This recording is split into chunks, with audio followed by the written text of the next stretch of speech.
ஒரு அளவிலான இந்த பெண்ணின் பேச்சு என்னதென்றால், நமது கலாச்சாரத்திற்கு, மாண்புகளுக்கும் மதிப்பளிக்க தெரியாத இத்தகைய மகள்களுக்கு சொல்லித்தான் புரிய வைக்க முடியாது. காலை உடைத்துத்தான் அவளை புரிய வைக்க முடியும்.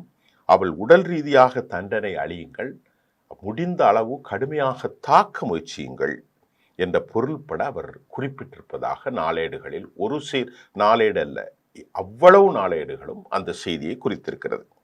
அவருடைய வீடியோவில் இவ்வாறு சொல்கிறார்: ஹிந்து மகன் ஒருத்தி முஸ்லிம் பெண்ணாக மாறினால் அந்த பெண் பெற்றோரை மதிக்கவில்லை என்ற அர்த்தம். ஆகவே பெற்றோர்கள் அந்த பெண்ணை தண்டிக்க வேண்டும். எப்படி தண்டிக்க வேண்டும்? இப்படித்தான் தண்டிக்க வேண்டும். அடித்து காலை ஒடித்து நொறுக்க வேண்டும்.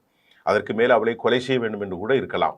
இன்றைக்கு ஆணவ கொலைகள் நடக்கிறது அல்லவா, இதே அங்கே செய்கிறார். சரியா? அங்கே ஊக்குவிக்கிறார்.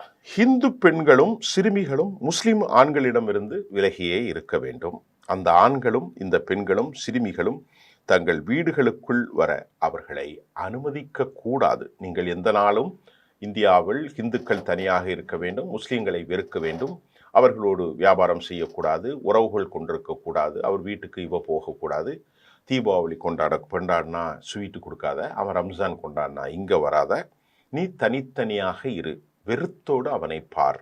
எப்படி அற்புதமான தேசம் உருவாகும்! இது எப்படி தேசம் இது! சிறு பராமரிப்பு பணிகளுக்கு கூட எந்த ஒரு முஸ்லீம் நபரையும் உங்கள் வீட்டுக்கு அழைக்காத.